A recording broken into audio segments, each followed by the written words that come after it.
Great. So it's a big synchronous meeting for GitLab. I appreciate everybody joining. So the impetus for this meeting was Ethan actually is a community member, and he was responding in the issue about adding support for Go modules via a Go proxy for GitLab. We had an initial conversation last week with Haley and Joam and Ethan and myself, and there was some questions as Ethan started working through the MR and the issue about implementation and design questions. And so Joam suggested that we get the rest of the package team on the call and kind of work through these questions and implementation ideas.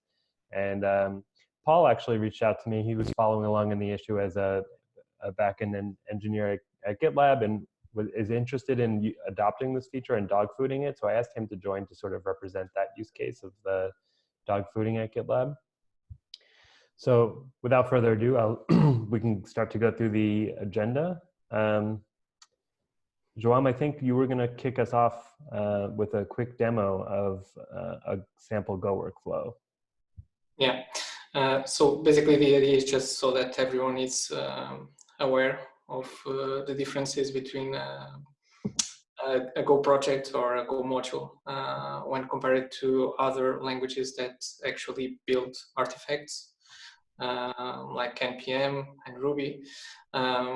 Since this is quite different than everything that we have at the moment, we cannot use the same strategy. So I think it is worth to give just a demo on how things are managed for Go. I'm going to share my screen.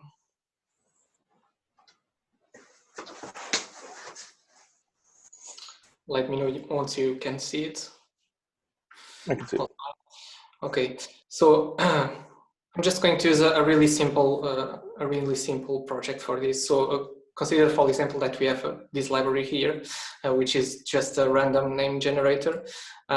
This is hosted in GitLab, and the only thing that this has is a single function that will wrap an existing library and generate a silly random name. Okay, we are going to use this project on another repository, which has a simple Hello World application with a single file. And inside this application, we are going to use the other library to generate a random name and print it to the output. Okay, so we have basically a library and an application. So on my computer, I have both projects. I'm here in this path. This one is the library itself, and this one is the application. So if I try to build the application right now,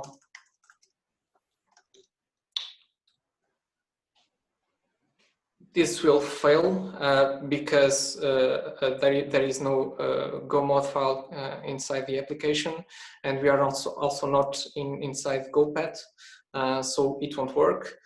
Before modules, and just for context, everything was built around GoPath, and GoPath is just a directory which by default is the Go folder inside the home folder of a given user. And that folder will contain all of the source code for all projects and libraries that are used for Go. Okay, so basically every single dependency that you fetch with GoGet would find its way inside this directory. So every time you need a dependency, it will be fetched from the remote version control system, and the source code will be placed inside the GoPath directory. Okay.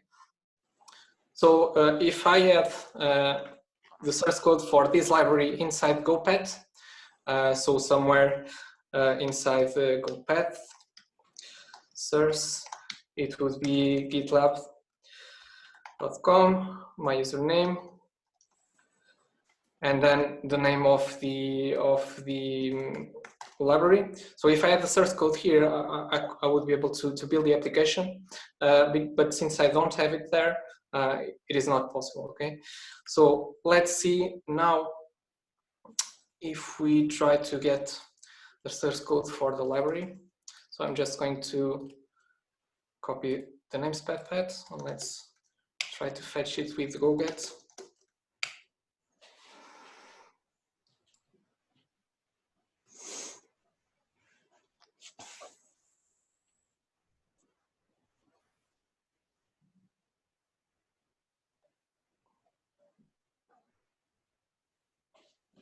Okay. So it was able to pull the source code from GitLab. It also detected the dependencies that I have on my application. Note that I don't have any Go mod file, anything like that. I just have a single source file, but it does have an import statement here. So it will detect that this is a dependency, and we'll also try to look for the source code for this library as well. So if we look at GoPath again,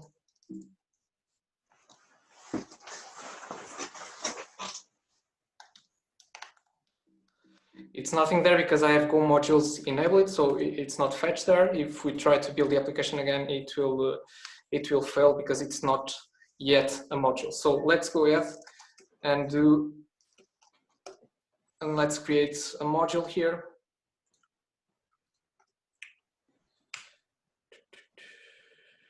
Okay. So now we are saying that our application, actually this is wrong. Let's just fix the name. This is the application and not the library. So basically you are saying that our application is now a module, and this is run with Go 1.14, and here we can list all of the dependencies that we have. So if we just do this, it will look for the dependencies that we have on our application, okay, and it will populate. Let me push it to this side. It will populate the Go mod file with that information. So we depend on this library, and it is an indirect dependency because we don't have an import statement inside the application for it, but we import a library that in turn imports that library. So it's an indirect dependency. And then we have a direct dependency, which is our random gen library. And we can see here that it basically uses a weird version, but it's just basically because I don't have any tags on the repository.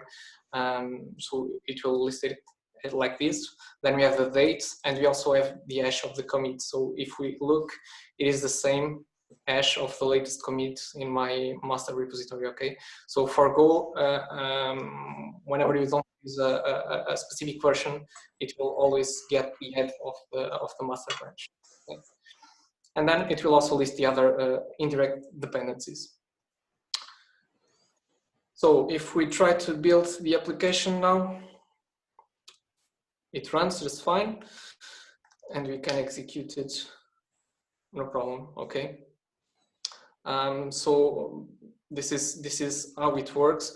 We can then push, and we should push the Go sum file and the Go mod file to the repository. As I said, the Go mod file just lists the dependencies and defines the module import path. And then we also have the Go sum file, which has an hash both for the source code of the dependency. So we have this first one, and this hash is for the source code of the dependency, but we also have the hash of the Go mod file, okay? And basically this is just a security measure to ensure that we always get the correct source code, and it's not stamped in any way. So we should add this to our repository.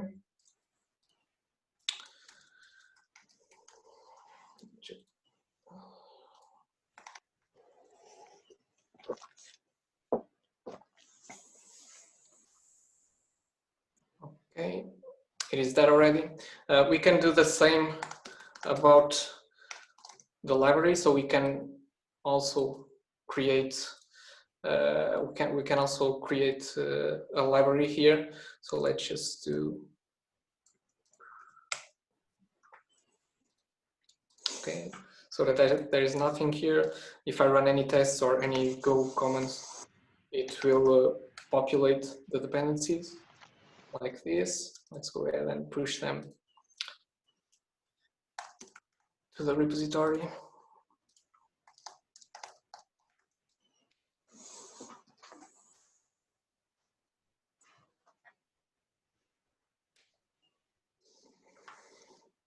Okay, so we have everything there already.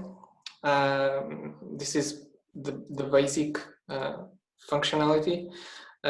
Now things can get a little more complicated if we start talking about different major versions, because for Go and Go modules, version 0 and version 1 can be on the master branch, but from the version 1 onwards, let's say version 2, we should either provide a separated directory with the source code for that version, or use a different branch. But the right way to do it, and the recommended way to do it by the core team, is actually having another folder where you put your next version source code.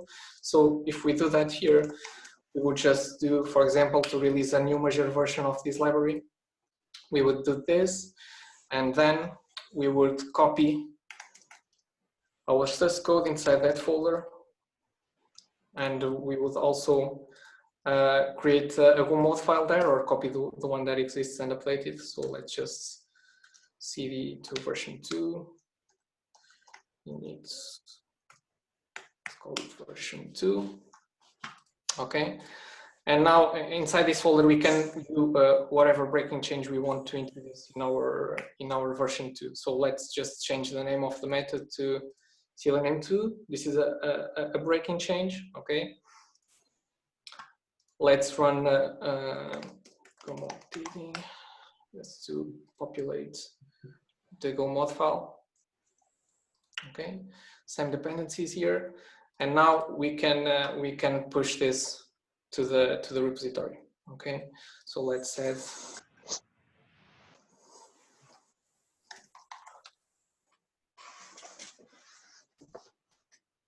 And now, if we want to use version 2 in our application, we have to update the version. We can do that using the Go mod tool, or we can just do it here. Let's go to the yellow version 2, and we know this has changed. Actually, let's do this.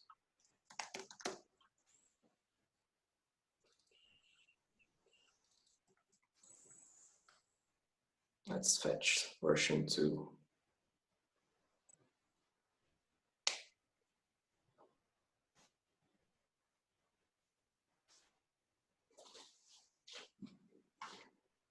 Okay.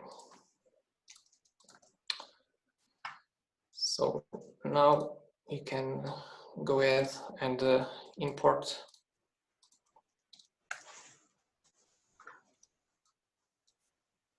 rebuilds, and it should work.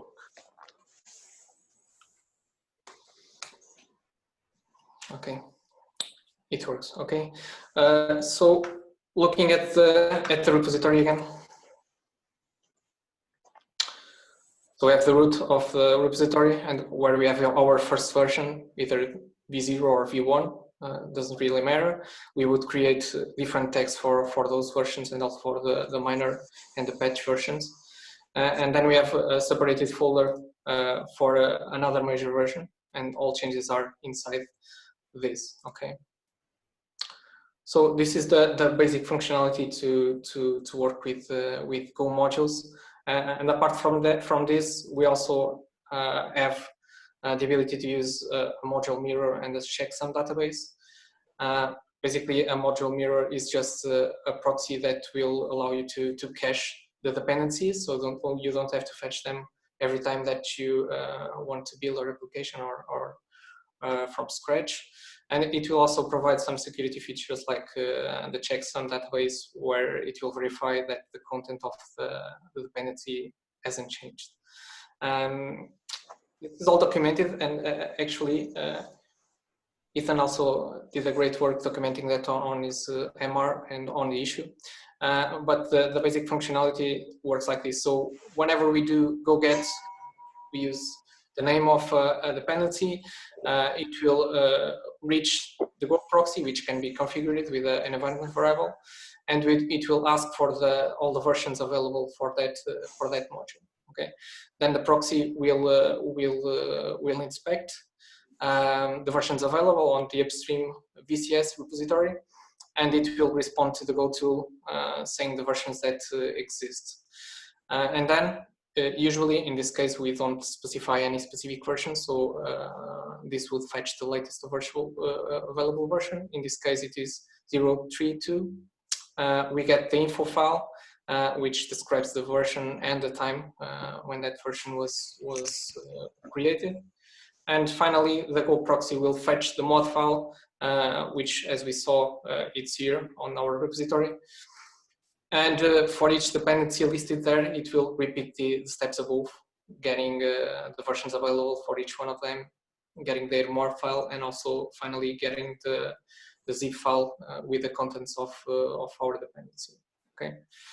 So basically, the proxy would allow us to cache network requests and save a snapshot of the dependency in our file system. So this is basically it. But for the feature for GitLab, I think there are two things that we can do. The first one is probably have some way to identify if a repository has a Go mod file or not. And if it has a Go mod file, that means that there is a module inside that project, and we can possibly display some metadata on the package UI, like we do for the other packages.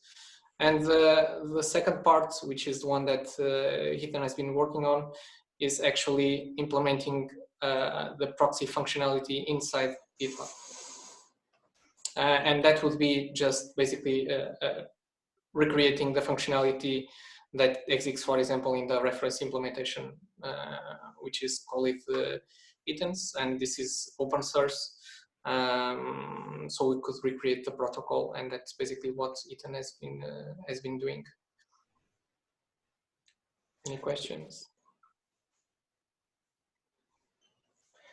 So I think the code for the code that I'm using for discovering modules in the merge request that I'm working on, the module discovery and version discovery, I think, can be shared between the UI and the mirror.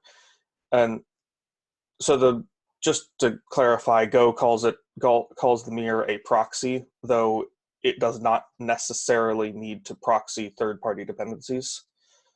So the proxy, my logic is basically scan for tags that match a regex, and for each one of those tags, if it matches the appropriate, or if the paths match, then see if that version of the repository has a Go mod file. Additionally, we could check to see if the Go mod file has a modules directive that looks correct. That's one question of whether or not the proxy should do that, or whether or not the package UI should do that. The Go tool will work perfectly fine until you try to compile, and then it will complain that a module that if you pull in a module if you import a module for a path and what's downloaded for that path has a module directive that does not match the path, it will not compile. But as far as discovery of modules, I think the logic can just use the same classes.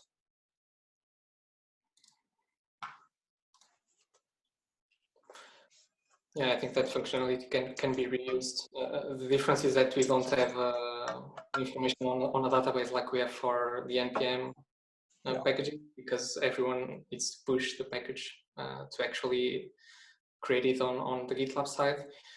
Here we have to basically inspect the repositories in real time. So that's a big difference. And also, there is no way to distinguish, for example, between an application and a library. Usually, packages are more commonly related to libraries.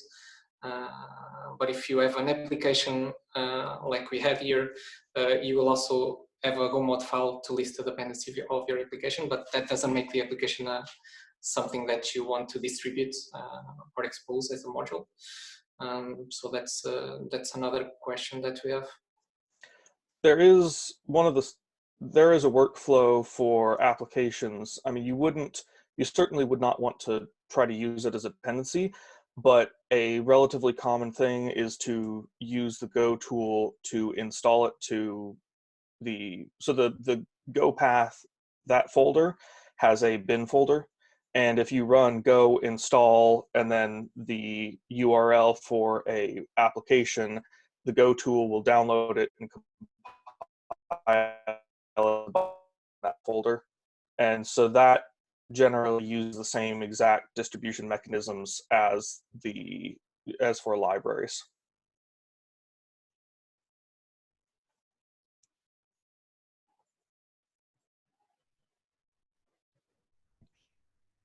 Should we move on? Should we move on to some of Ethan's implementation questions, or did people have questions about the demo and basic and functionality? I have one. Can GitLab subgroups be an issue for this whole thing? Because you can have a project which is located in subgroup 1, subgroup 2, subgroup 3, and the namespace of each subgroup will be appear in the URL of the project. So can this be an issue? So in terms of the implementation of the API, not directly. The issue comes if those are not public, because the most common assumption is that projects are exposed in the same way that GitHub does it, so only 2 levels. So there's a related middleware that the Go middleware that handles requests. So the Go tool, if it can't find something on the proxy prior to downloading it from the VCS, it has to know what VCS to download it from, and it supports Git, Mercurial, and a bunch of other things. So it runs a special request with a go get query value variable. The GitLab middleware, if a request is not authenticated, which generally they're not, Go doesn't authenticate, then if it can't find a public project, it just assumes that the URL is 2 levels. And that can sometimes make it extra difficult to be able to fetch private projects with Go. So it works, the implementation isn't any different. And the implementation of the proxy works perfectly fine, but handling unauthenticated requests in a graceful way there are trade-offs, to avoid exposing any kind of information, to avoid exposing the existence of paths and projects and whatnot. The way that the Go middleware handles it is, it just returns 2 levels. And for the API, an unauthenticated request would clearly need to return a consistent result to avoid leaking any information. And that could be a 404, that could be a 403. At some point in the hopefully near future, Go will have support for authentication. If the API returned a 403, then there could be a tool that says, oh, that's GitLab, I know how to authenticate and create a token or a cookie. If the API returns a 404, then the user would need to specifically set up authentication before running a fetch. So that's the only concern with subgroups. Because if it didn't have subgroups, then it could be a bit more straightforward, possibly.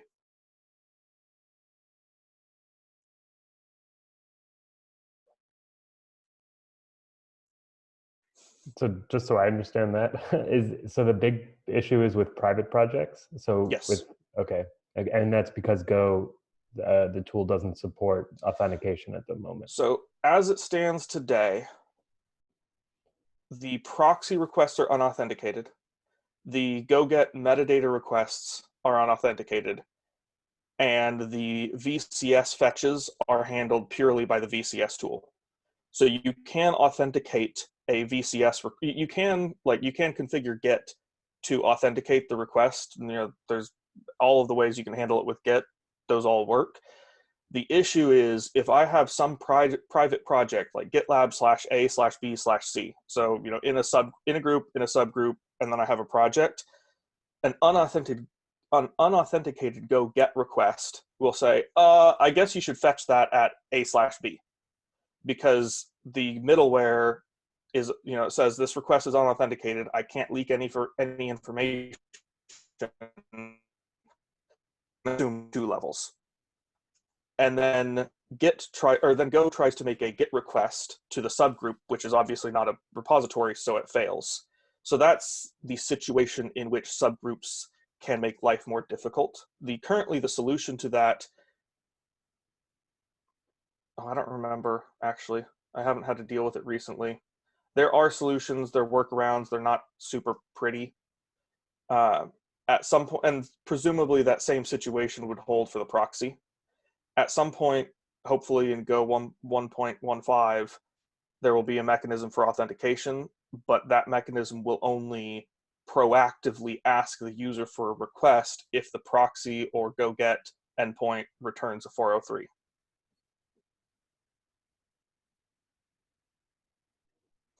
Thanks.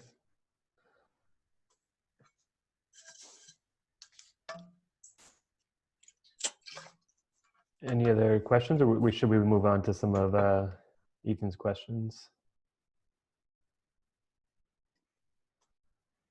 Yeah, I just wanted to add that in case of the private repositories, I think the only way to do it is actually changing the Git configurations on the machine that is fetching the source code, because whenever the proxy goes looking for the repository, the go import meta tag will refer to an HTTPS Git URL, and that won't work for repositories that need authentication. So the way to work around that is actually saying Git to, instead of fetching that through HTTP, to use the SSH version of the clone URL, and that will work. But of course, this cannot be done through the GitLab instance, or unless the GitLab instance changes the local Git configuration to have access to all repositories. So there are some security concerns with that. Yeah, let's looking at the time, we don't have a heap of time left. I want to make sure we get through Ethan's questions if possible. So probably a good time to move on if people don't have anything super important they want to talk about. So one question is, given so currently the logic for returning modules from the list of tags for a mod to the project's path and get any path suffix. Based on that path suffix, look at the list of tags. Based on that path suffix, see if there is a go mod file for that tag at that path. And if it is, consider it a module. There's some caveats for major versions. And one additional step that I'm not sure if it should do is saying, does the contents of that go mod file match the import path?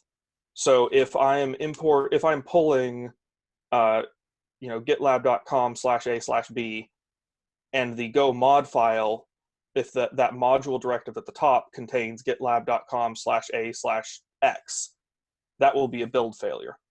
So should the GitLab API, and the build failure will say something like module or dependency a/b claims that it's actually a/x, and so I'm not going to build it.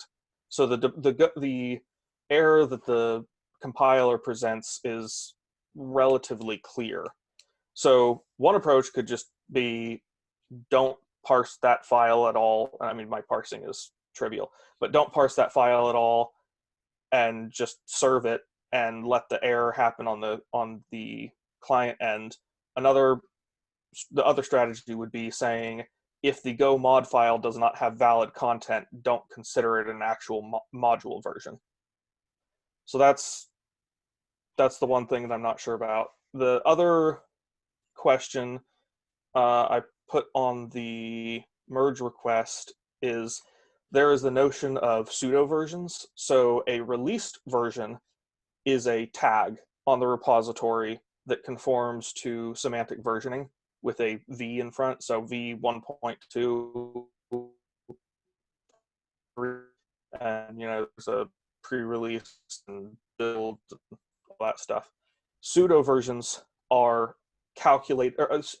you can use a pseudo version to depend on a specific commit. And there are rules for what the pseudo version looks like, including it has the timestamp and the SHA, like you saw. So it's possible that a user could push a tag that masks a valid pseudo version to the repository. So there's a question of how is that handled? And in one case, so if the tag masked the pseudo version, then somebody could say, then the behavior when people are expecting when people are expecting the pseudo version, then the future issue report becomes, the proxy is not returning the commit that I specified in the pseudo version. The other solution would just be ignore tags that use this format, because most people probably are not going to be tagging their repository with major minor patch dash timestamp dash commit SHA. And then the future bug report could be, when I try to fetch this tag, I get it doesn't change anything. It doesn't change what I fetch when I push this tag. So that's the other potential messy question. How does Athens handle that? I don't actually know. I think that's kind of like the de facto reference standard, right? Athens, or is it the Go version, the Go teams? Anyway, I don't think the Go teams version is open source at the moment. Okay. Yeah, I wonder how they handle it, because that might answer it. Maybe there's some type of prefix that you need to put on the tag for that sort of thing to go through to be usable. I don't know. I would wonder what they do.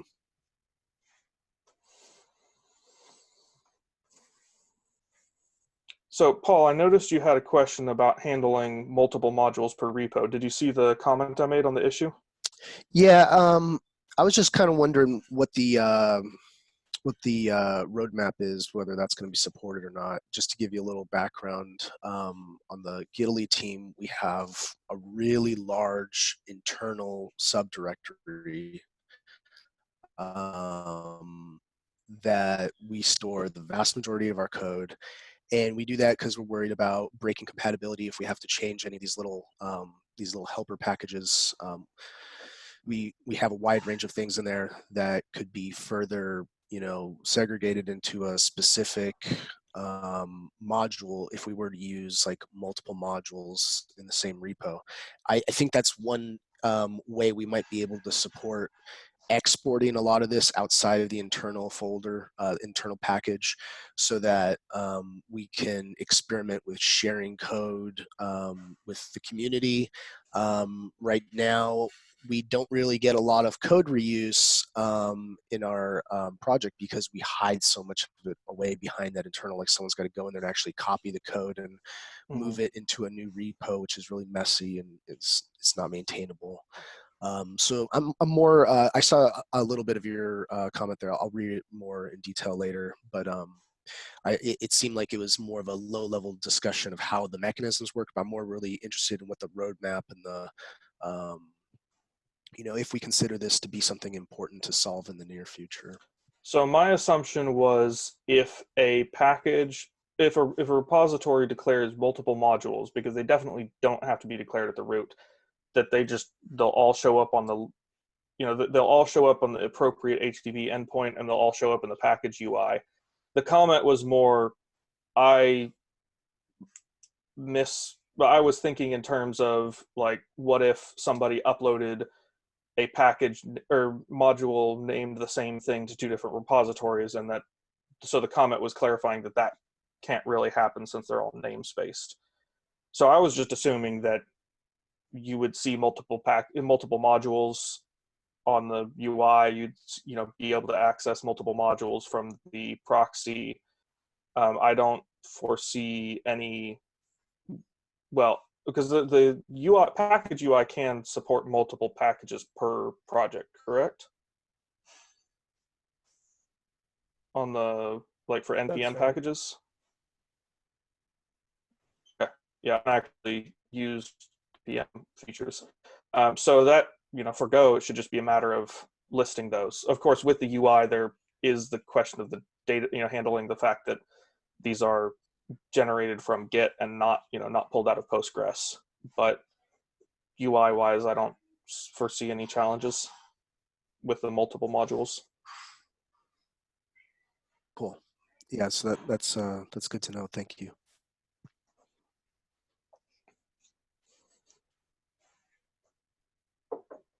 What are you still looking for an answer on, Ethan? Sorry, Joao, I didn't mean to speak over. So we don't strict. I think it's just, I think your internet's a little patchy right now, Ethan.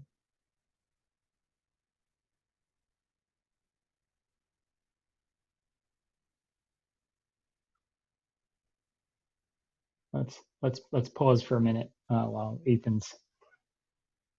Yeah, thanks, Paul. I thought it was mine this whole time. I was like, oh, my video, I'd just turn it off. It seemed like my internet connection was unstable. I don't feel as bad now. Yeah, I think I generally, my first point of call, because I have it in gallery mode or Brady Bunch mode, as we like to call it, is to. I don't know what happened there. Yeah, we've been a bit patchy so far, but it was really dropping out here and there, and it was fine. That one, you just went and stopped. Yeah, Zoom just crashed. Oh, good times. Yeah, so I was just wanting to make sure, because we don't have a heap of time left, I wanted to make sure we had addressed any questions we could before we ended here. Yeah, I don't. Those the question, verifying Go mod and how to handle pseudo version tags. Those are the questions that I don't need an answer now. They're just something that we should think about. Cool. Joao, go ahead. The Go mod file, we should see how items do it and just do it in the same way. Okay. I'll go look through that. I linked to the Athens project. I think it's the right link in the agenda document. I don't know if everyone has access to that. I'm familiar with Athens. I've used it before. I just haven't dug through the code before. Oh, I just meant to say I was linking to the right thing. That's why I called it. I just wanted to make sure I was pointing everyone in the right direction. That's the only reason I mentioned it. It's just GoMods/Athens, right, on GitHub. Is that correct? I think so, yeah.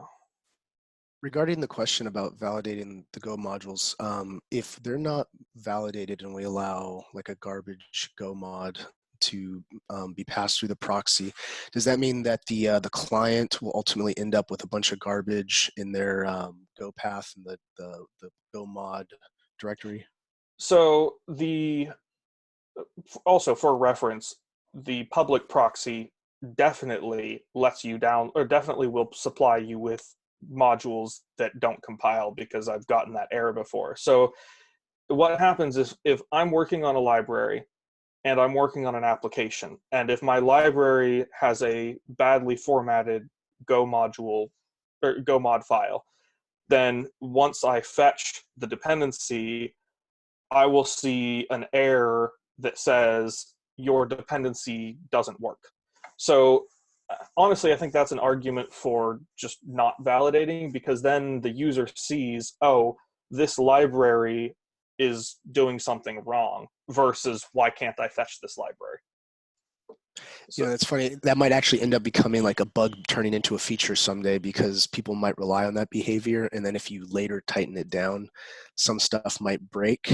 I could Yeah. see that happening. So that might be a reason to be more restrictive initially, just to avoid that kind of behavior from being adopted. But I don't know. I could go either way on that. Just, it's an interesting problem. one interesting possibility for the UI would be showing a warning in the UI saying, by the way, this is badly formatted, but I don't know if that's something we should do. Yeah, I agree with the idea with Paul to make it more restricted, because once you can't restrict after the fact, or it's incredibly difficult. So Okay. I think starting tight and then relaxing is kind of the only path forward there for stuff that isn't known. I also wanted to speak to the tags that have the same format as pseudo versions. I would err on the side of ignoring those tags, just because that to me is more likely to be a bad actor than a legitimate tag. Yeah. I don't, unless there's an example of like, oh, this popular repository has pseudo version like real tags, and people are going to depend on that. But that's just my gut without having the ability to do in-depth research. I think those tags are most likely to be either a bad actor or somebody who doesn't understand what they're doing and is pushing tags in an attempt to fix a problem and making it worse.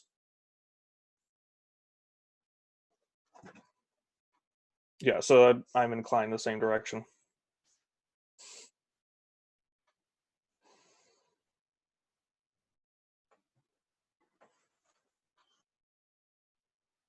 I know we're at time, but we didn't get to a few questions about the API and generating package ID. We could probably tackle those in the MR if we have to close now, but Ethan, can you move forward without the answers to these questions? Yeah, so in the MR so far, I have implemented the proxy. In your statement in the issue, I think you mentioned something about supporting the API in the MVC, and so I'm not entirely sure how to implement the regular package API without those IDs, though I'll look at it and see if anything comes to mind. But the proxy, certainly I can implement totally without that. Seems like maybe I should remove that section from the issue, saying that we support the API, because it doesn't really make sense with the implementation. I mean, I think it could be useful, but there is the question about how to handle the fact that it's not in the database or how to get it into the database. Okay.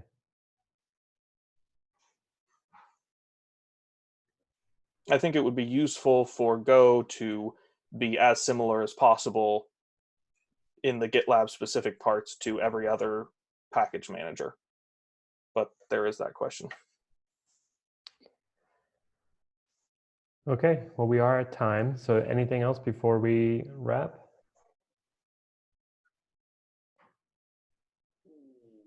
This was great. Ethan, thank you for your help and joining us on this call. And it is your internet, Tim. I knew it, see? And I'm going to pause. Dan, can you talk us out? Yeah, I just want to say thank you very much. I mean, now mine's going to go. You know that's going to happen. Yeah, thanks very much for joining. Thank you, Ethan, for the contribution. It's awesome. We really appreciate it. It's super cool being able to get community members willing to spend their own time to make GitLab better. And so we want to do everything we can to help. If there's anything we can do to help, please reach out to us. Steve's going to be helping with your MR. And if you need anything from Tim or I, you can probably grab our emails from anywhere, but the issue and MR is probably the best place to do that. And everyone else, thank you very much. Paul, lovely to have you along for the ride, and all the package group members. Thank you very much, and we'll see you later. Thank you. Bye, everyone. Thank you.